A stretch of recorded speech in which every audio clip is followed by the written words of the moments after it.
I always thought my wife, Sarah, and I had a perfect marriage. We were together for 10 years, built a beautiful home, and were even talking about starting a family. But over the last year, things started to feel off. She became distant, always on her phone, smiling at texts that weren't from me. She started having late nights at work, business trips on weekends. I asked her about it, of course. She'd just laugh it off, call me paranoid, and tell me she loved only me. I wanted to believe her, I really did. But the gut feeling, that cold knot in my stomach, it just wouldn't go away. So I started to pay attention. Not in an obvious way, but quietly, patiently. I noticed little things.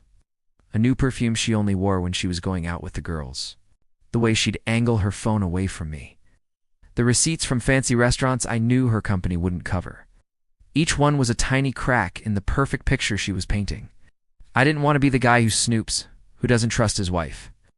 But I also didn't want to be the fool who ignores every sign right in front of him. My patience was wearing thin, but I knew a confrontation without concrete proof would just end in more lies. The turning point came when she announced a week-long work conference in a city just a couple of hours away. Something about it felt wrong. I checked her company's official event schedule online. There was no conference. That was it. The final piece of the puzzle.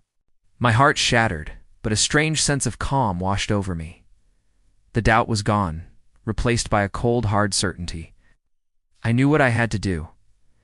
I didn't get angry. I didn't yell. I just started planning. While she was packing her bag, telling me how much she'd miss me, I was making my own arrangements. I booked a hotel room in the same city. The day she left, kissing me goodbye with a smile that now looked like a mask, I waited a few hours and then drove. I didn't follow her. I didn't need to. I had a pretty good idea of where she'd be. I had seen the name of a boutique hotel on a previous credit card statement she thought I hadn't noticed. It was a long shot, but my gut was screaming at me. I checked into my hotel, and then I waited. I gave her the entire day. I walked around the city, trying to keep my mind occupied, but it was impossible. That night, I walked over to the hotel I suspected she was in. I sat in the lobby bar, ordered a drink, and just watched the entrance.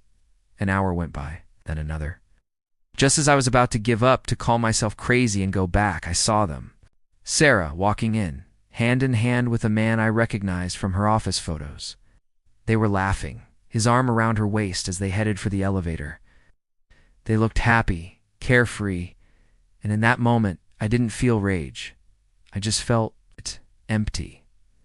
I took a clear picture with my phone, finished my drink, and walked out. She thought I'd never find out. She underestimated my patience, but more than that, she underestimated my resolve. The drive home was the quietest, clearest drive of my life. The illusion was broken, and now it was time to face reality. The truth had finally set me free. Thanks for listening to my story. If you've been through something similar, know that you're not alone. Hit that subscribe button for more real-life stories.